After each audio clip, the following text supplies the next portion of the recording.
The sky above Vorta-7 was quiet now. No Zarn ships, no signals.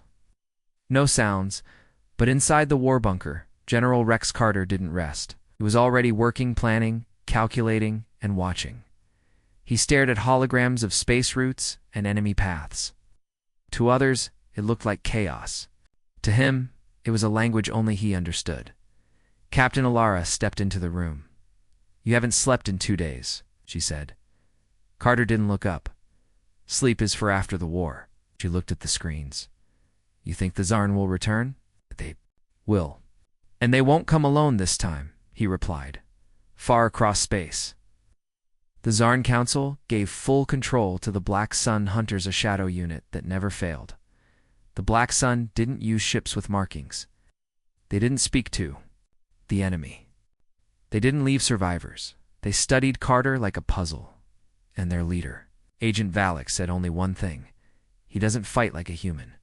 He fights like something older. Back on Vorta-7, strange things began to happen.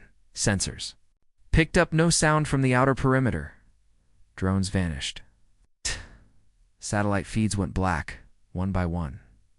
Alara ran to the command deck. "We're blind." She said. Carter didn't panic. He simply nodded. "They're here." Ain't. He opened a locked. Cased on inside was an old human device, marked level 10 clearance, eyes only. Alara gasped. "That tech is illegal." Carter didn't answer, plugged it into the table. Suddenly new data filled the room. Old Zarn war codes, Hunter ship signals, even Earth's secret battle files. Alara whispered. "How do you have this?" Carter looked at her. "Because I built it." The map lit up. The Hunters were close, only hours away. But Carter smiled. "They think they're hunting me," he said. "But I've already mapped their minds." Alara didn't understand. He explained slowly.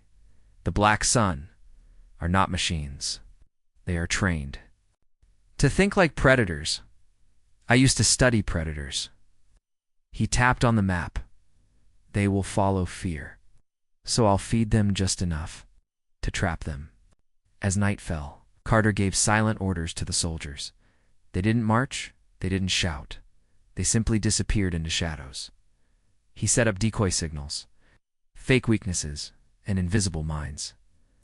By the time the Black Sun arrived, Vorta-7 looked abandoned, perfect. The Black Sun landed quietly.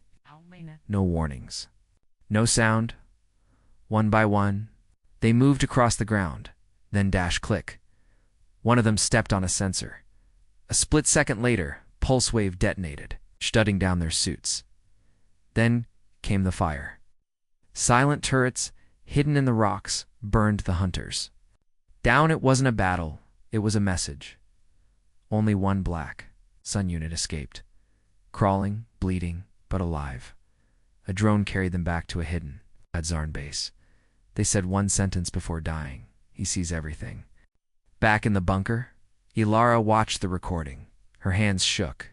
"You didn't just beat them," she said. "You used their own training against them." Carter finally sat down. "It's not about power," he said. "It's about understanding your enemy so well, they start to doubt their own minds." Alara stared at him. "Who taught you all this?" Carter paused, then said no one. He leaned back in his chair and whispered, "I taught myself. After what I saw in the first war, when the monsters came." Lara blinked. "The first war? There's no record of that." Carter smiled coldly. "Exactly." The Zarn Dominion was furious. Their elite Black Sun Hunters had failed. An entire team gone. Now the Zarn War Council no longer saw Rex Carter as just a problem. They saw him as a threat to the future of their empire, so they sent something bigger. An entire fleet on Vorta-7. Alarms rang. More than 20 Zarn warships entered the edge of the star system. "They're coming for you," Alara said. Carter nodded. "Good. Let them." She looked at him in disbelief. "It's a whole armada. We have one colony. This isn't a battle, it's suicide." But Carter was already at the war table, drawing lines across the map. "It's not suicide," he said. "It's bait." Hours later, Vorta-7 went dark. No power, no signal, no movement to the enemy. It looked like a failed colony, abandoned or destroyed, but underground. Carter's plan was already working. He had turned the entire planet into a trap. He had learned one thing in every war. The bigger the fleet, the slower it thinks. The Zarn warships moved in slowly, spreading wide. Their scanners found old cargo ships. Weak life signs. No defenses. Take the planet, their commander ordered. But the moment their troops landed, everything changed. One by one, their ships began losing control. Their radar showed hundreds of faults. Targets ghost fleets created by Carter's drones. Each Zarn ship received different images. Some saw a human fleet approaching. Others saw nothing at all. One ship even fired on its own in the middle of the confusion. Carter launched his real strike. Small human fighters, hidden inside asteroids, flew straight into the chaos. They didn't aim for guns or engines. They hit command bridges and communication relays, cutting off leadership without orders. The Zarn ships turned on each other, thinking they were under surprise attack from both sides. Ilara watched from the underground bunker. This is madness, she whispered. Carter stood beside her, calm and cold. No, he said. This is precision. The Zarn commander finally realized it was a trap. He ordered the fleet to retreat, but it was too late. Carter activated the final part of his plan, the planet's gravity core. Using stolen alien tech, he had reprogrammed Vortiseven's core to send out a temporary gravitational pulse, strong enough to slow spaceflight for a short time. The retreating ships dragged in space like fish in a net, and that's when Carter struck the final blow. A hidden human warship uncloaked just outside the system. Not a large ship. Not a famous one, but built by Carter himself. It fired once a massive EMP charge across space. The result: 19 warships died in seconds. No lights, no engines, just floating metal. Only one ship escaped. Barely, and Carter let it go. Why? Did you leave one alive? Lara asked. Carter turned to her to send a message. Far across space, that last Zarn ship limped back to its empire. The crew reported everything, but no one believed it. How could one man do this? The council asked. The captain replied with shaking eyes. He knew where we'd go. He knew what we'd do. He doesn't fight the war. He writes it. Back on Vortiseven, Carter stood alone, watching the wreckage in orbit. He spoke to himself. They sent a fleet. And all I did was show them how small they truly are. Then he turned and walked away. But in the dark sky above, a new signal blinked. Not Zarn, not human, something old. Something Carter hoped never to see again. The stars were not safe anymore. Across the galaxy, planets burned. Space stations turned into broken metal. Civilizations screamed for help, but no one came. The alien empire called the Zarn Dominion was spreading fast. It had ships with black armor and weapons that melted steel. Where they went, life ended. One human colony, Vortiseven, was next. They sent a distress signal to Earth Command. Their defense systems were weak. Civilians were hiding underground. Soldiers stood ready, but their weapons were too old. They knew what was coming. Everyone was afraid. But Earth Command did not send help. Why? Because they knew sending help would mean one thing: calling back the man they had locked away. A name no one said aloud: General Rex Carter, the man who never lost a war 5 years ago. He led the Battle of Idrissa, battle humans should have lost. His army was outnumbered 10-1, but when the smoke cleared, every enemy ship was gone. And Carter's army stood without a single casualty. People cheered him. Then he disappeared. No one knew why. The news said he retired. Some believed he went rogue. Others thought Earth Command feared him. They were right now. On Vortiseven, Captain Alara Miles stood on a rooftop, looking at the sky. She was young, but smart. Her father once served under Carter. She had heard stories, some heroic, some terrifying. Command isn't sending anyone, her officer told her. They said we must hold the line alone. Alara didn't move. Eyes stayed on the stars. What if, she said slowly, We call someone they won't. Her officer frowned. You don't mean yes? She said.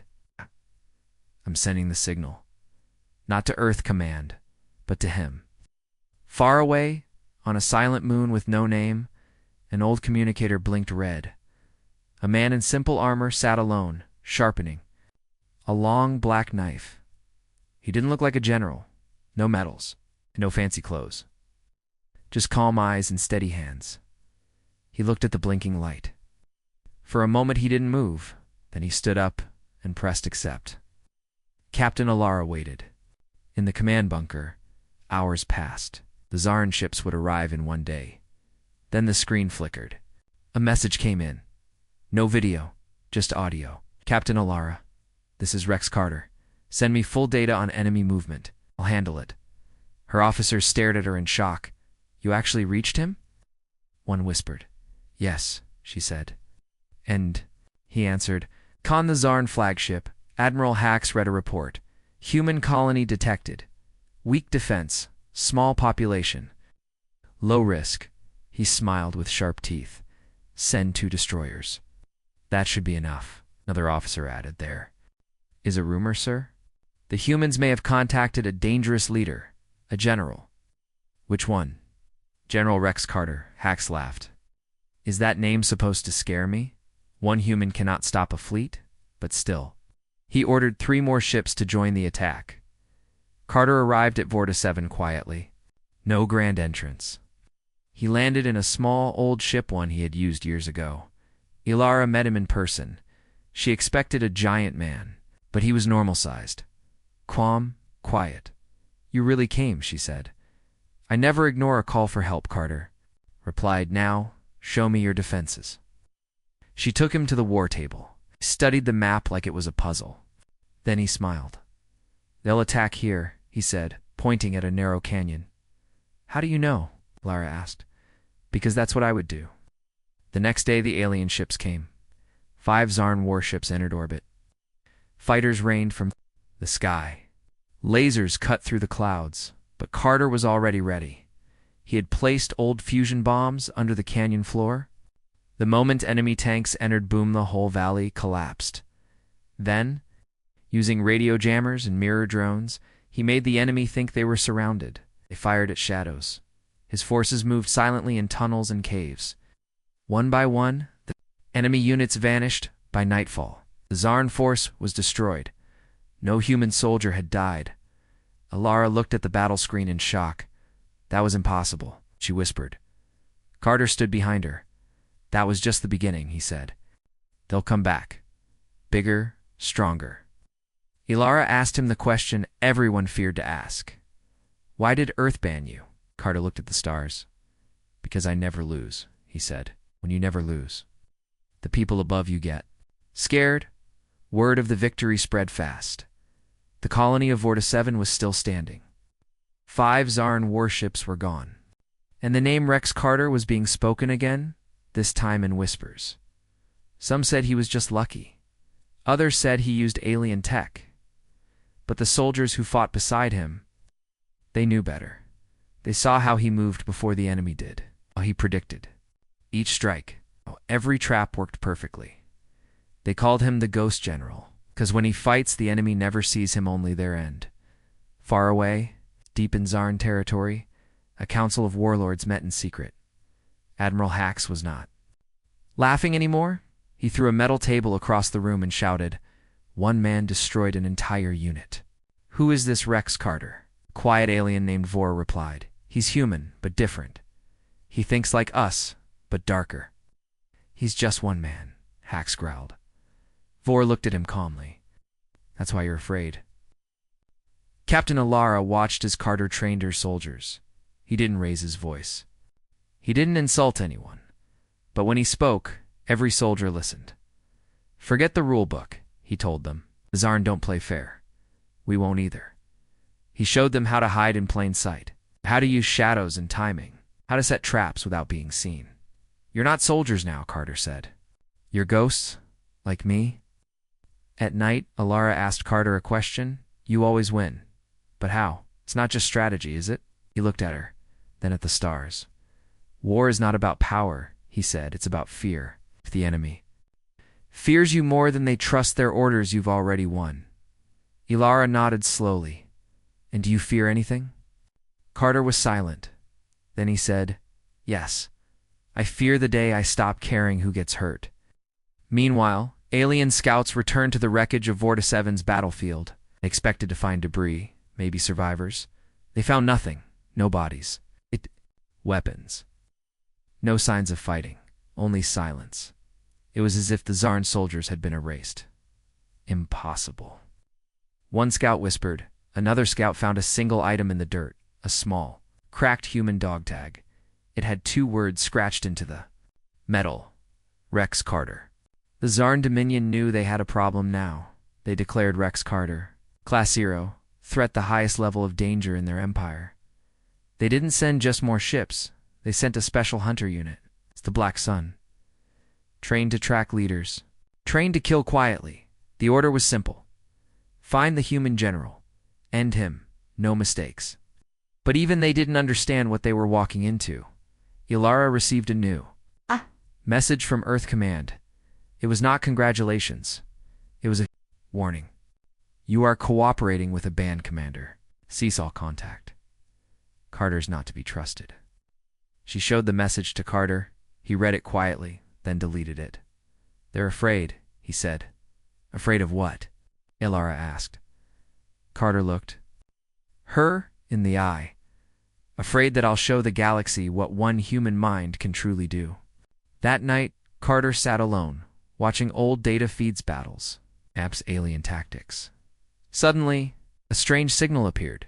Encrypted, ancient, not Zarn, not human. It repeated a single line. The first war never ended. It just waited. Carter froze. He whispered to himself, no, it can't be back. But deep inside, he already knew. Something worse than the Zarn was coming. Something even he didn't fully understand. And he might be the only one left who had seen it before. Vortiseven was safe. For now, the Zarn fleet was destroyed. The colony was quiet. General Rex Carter was not celebrating. He stood alone on a ridge. Watching the stars, Captain Ilara walked up beside him. You saved us again. She said. Carter didn't answer. Something's wrong, she added. He finally spoke. They're not the real threat. Later that day, Ilara received a secure message from Earth Command. It wasn't thanks or praise. It was a warning. Carter is acting without authorization. He must return to Earth immediately. Do not follow his orders. This is your final notice. She stared at the screen in shock. He saved the colony. He saved Earth's name, and they still want to shut him down. She showed the message to Carter. He read it, then deleted it without emotion. They're scared, he said. Of what? She asked. Carter looked at her with tired eyes. They're scared of what I know. That night, Carter took Ilara deep into the old mining tunnels of VORTA-7. They walked through rock and dust until they reached a sealed vault. Covered in rusted warning signs from an older time, he placed his hand on the panel, opened with a hiss. Inside was a forgotten data correntiant, glowing faint blue. This is from the First War, Carter said. Illyra's eyes widened. The First War? That's a myth. Carter shook his head. No, it was real. A war so old. No one wanted to remember it. He activated the core.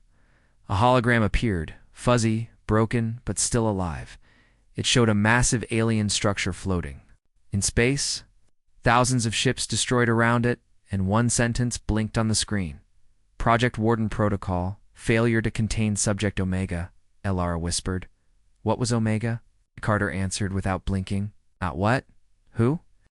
A being that doesn't follow our rules of war. Something that taught me what true fear is. Back on Earth, a secret meeting took place in the deepest level of United Command headquarters. Generals, politicians, and intelligence officers sat around a dark table. One said, "We should have erased him years ago." Another replied, "You can't erase a ghost." They all knew the truth. Rex Carter hadn't been banned because he was reckless. He was banned because he saw something Earth was never supposed to see, and he refused to stay quiet. On Vorta-7, Ilara was shaken. Fought something like that? And survived. Carter stared into the dark vault. I didn't win, he said. I just escaped. But I brought something back. A piece of it. He held up a small device, black and smooth, humming softly. It talks to me sometimes. Or maybe it listens. I don't know anymore. Lara backed away. That shouldn't exist. I know, Carter said. But now that the Zarn are involved, this thing has started to wake up. Suddenly, the lights in the vault flickered. A cold wind passed through, even though they were underground, and the device glowed bright red. Carter stared at it. It knows, Ilara whispered. Knows what? He replied slowly, carefully. It knows the galaxy is watching again. What's to finish what it started? Outside the vault, the stars above Vortiseven began to shift. A strange signal appeared on deep-range scanners. Readable. Not Zarn, not human. And Carter just watched it with quiet dread. They're not coming for war, he said. They're coming for me. Far above Vortiseven, something strange moved in space. It had no engine trail, no radio signal, no heat. It wasn't a ship. It wasn't alive. But it was getting closer. General Rex Carter watched the deep space scanner. The object was old, silent, and wrapped in metal older than any human record. It's here, Carter said. What? Just like before. Ilara stared at the screen. What? Is that thing? Carter answered without blinking. It's not from this galaxy. It's not Zarn. It's what they ran from before they became conquerors. She looked at him, confused. The Zarn ran from something, he nodded. Long ago. Before they had empires, before they had warships, they found this thing drifting between stars. They tried to control it, and it destroyed them. Carter opened his private war files. Inside was a videography, shaky, full of static. It showed a battle years ago. On a distant world, ships exploded in silence. Troops screamed without sound, and in the middle of the chaos stood a floating machine, black and smooth like glass. No weapons. No crew. Just presence. Ilara whispered. What is that? Carter replied, it doesn't kill with fire. It kills with thought. Turns soldiers into shadows. It learns your mind, then uses it against you. The object in space was getting closer. Earth Command saw it too. They scrambled to respond, sending drones, warships, and science teams. But Carter knew it was useless. You can't shoot what doesn't think like us, he said. They'll try anyway, Ilara said. And they'll die. Carter answered. Ilara asked him the question that had haunted her for days. What are you really trying to do, Rex? Save us? Or hide something? He turned to her, his voice colder than before. I'm trying to keep the galaxy from waking up something that should have stayed buried forever. Suddenly, the device Carter had hidden, the one from the vault, began glowing again. Bright red. It floated into the air. And strange symbols appeared across its surface. Ilara took a step back. Is it alive? No, Carter said. A key to what? She asked. He looked her in the eye. To the weapon that should not exist. They traveled to a distant moon, a place Carter had locked away in his memory. Deep under its surface was a chamber, black walls, smooth and cold. Carter placed the device in the center of the floor. The ground rumbled. A machine rose from the pit, tall, silent, and terrifying. It had no lights, no control panels, just one seat. Ilara gasped. Is that a ship? No, Carter said. It's a thinking machine. It's one that listens only to me. He told her the truth. Years ago, during the First War, he found this weapon half buried in a dead world. He tried to destroy it. He failed, so instead, he bound it to his mind. Only he could control it. Only he could keep it from waking. That's why Earth banned me, he said. Not because I won, but because I came back with this. Ilara stepped forward slowly. You've been carrying a galaxy killer in your head. He nodded. And now it's waking up, because something stronger is coming. Back in the stars, the object finally entered orbit above the moon. Earth warships opened fire. Nothing happened. Then, one by one, The warships went silent. No explosions, no damage, just emptiness. Their crews vanished, their systems froze, and the objects simply watched. Carter placed his hand on the machine's surface. It began to hum. Alara stared at him, horrified. "Are you going to use it?" Carter looked at the stars. "I must. I'll use it to end whatever this thing is, even if it ends me too." The sky above the moon turned black, not from clouds, but from the shape, the object that now hovered above it. It made no sound, had no crew, sent no message. But across the galaxy, everyone felt it. Zarn warlords stopped their battles. Earth Command went silent. Even pirates, smugglers, and forgotten planets turned their eyes to the stars. Something ancient had returned.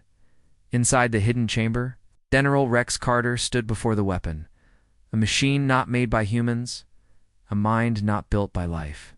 It hummed softly now, like it was listening. Captain Alara stared at him. "You said this was a war you never wanted." "It is," Carter replied. "But it's the one I was born to fight." Flashback. A memory from Carter's past. He was young. A soldier, brave, loyal. He led a mission to an unmarked world with ruins no map had. There, he saw the truth of First War. Not just ships, but gods made of metal, voices and minds. Weapons that erased time itself. He escaped, but he didn't come back clean. He came back, changed Earth Command, feared him, banned him, erased the mission. But Carter remembered everything now. The machine opened. Carter stepped into the seat. It didn't have buttons or weapons. It connected directly to his mind. He gasped. As old memories, broken thoughts, and hidden pain came rushing back, Alara grabbed his arm. "Stop. If you bond with that thing again, you may not come back." Carter looked at her, and for the first time, she saw it. Fear not of the enemy, but of himself. "I don't want to become what I once saw," he said. "But if I don't, we all end here." Suddenly the object moved. Not like a ship. It bent space. Earth's last 3 warships floated in orbit. They turned their guns. But it was too late. One by one, the ships vanished, not destroyed, erased, as if they never existed. Alara's voice trembled. "What is it doing?" Carter answered. "Learning, testing, choosing its battlefield." Then it spoke, but not in sound, in thoughts. A voice inside Carter's mind. "You are not part of the code. You should not be alive. Return the key, or be rewritten." Carter gritted his teeth. "You erased billions once, not again." The machine around him activated fully. Carter's eyes turned sharp, glowing slightly. He no longer spoke with words.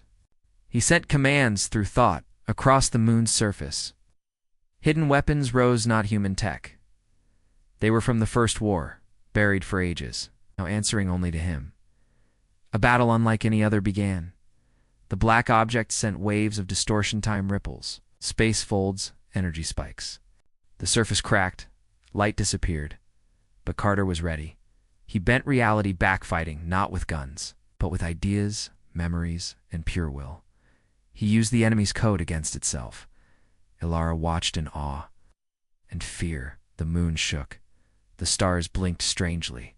She whispered, "This isn't war. This is rewriting reality." Inside the machine, Carter saw everything. The enemy's mind, its goals, its origin, and then its weakness. It was not just a destroyer, it was a recorder, keeper of balance. And Carter was the imbalance. He focused all his strength into one final thought. "You want balance? Then count this as your loss." A blinding light filled space. Then silence. The black object disappeared. Gone, not destroyed. Just retreated. Carter slumped in the seat, barely conscious. Alara ran to him. "Rex, are you?" He opened his eyes weakly. "I stopped it," he whispered. "But I didn't kill it." Outside, the stars were normal again. The threat was gone for now. But Carter knew what Alara was too afraid to say. "It will come back. It always does. Because I'm still here." 4-7 was silent. The sky was clear. The enemy was gone, but the people didn't cheer. They didn't celebrate. They just stared at the stars, afraid of what might return. In the old bunker, Captain Alara sat beside General Rex Carter. He was weak now, pale, quiet. The machine he had used. The ancient weapon was silent too. He hadn't spoken since the battle ended. Alara touched his arm. "You've saved us again?" Carter opened his eyes slowly. "It's not over," he whispered. "It's just quiet now." Word of the battle spread across the galaxy. Earth Command received reports. But they didn't release them to the public. The official statement was short. Enemy threat neutralized. Situation contained, but the truth, they had no idea how Carter did it. They didn't understand the weapon. They didn't understand the enemy. And most of all, they didn't understand him. The Zarn Dominion received the news. Too, they called off all attacks. One warlord wrote only 3 words in his final report: "Do not follow." Back on Vorta 7, Carter stood at the edge of the cliff, looking out at the stars. Alara walked up beside him. "You've won every war," she said. "But I don't think you ever wanted to." Carter nodded. "I never did. I wanted to stop them before they started, but peace never listens."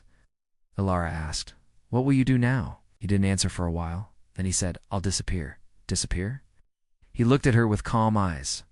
"If I stay, they'll use me. Or they'll try to kill me again. Or worse, they'll ask me to fight once more." He handed her a small chip, a data key. "What's on it?" she asked. He replied, "Everything. Every battle. Every secret. Every lie Earth Command tried to bury." Alara stared at it. "You're giving it to me?" Carter smiled. "You saw what I saw? Yet you stayed when others ran. I think you'll know what to do." Later that night, Carter left Vorta 7 in silence. No crowd, no lights, no goodbye. He flew into deep space in a small, unmarked ship, and no one saw him again. But legends grew. Whispers spread on warfronts and dark stations. A ship with no flag had appeared near a pirate fleet. They surrendered without a fight. A dying colony had been saved by traps no human mind could build. A voice, cold and calm, had warned an empire, "Stand down, or I'll stand in." Some believed he died that day. Others believed he became part of the ancient machine, that he was no longer fully human. But those who knew him best said something else. He didn't disappear. He simply stepped out of the game, because he'd already changed how it's played. Final message. Rex Carter never lost a war. Not because he had the strongest army. Not because he had the best weapons, but because he understood one truth. War is not just about fighting. It's about controlling how the fight begins. And when you control that, you've already won.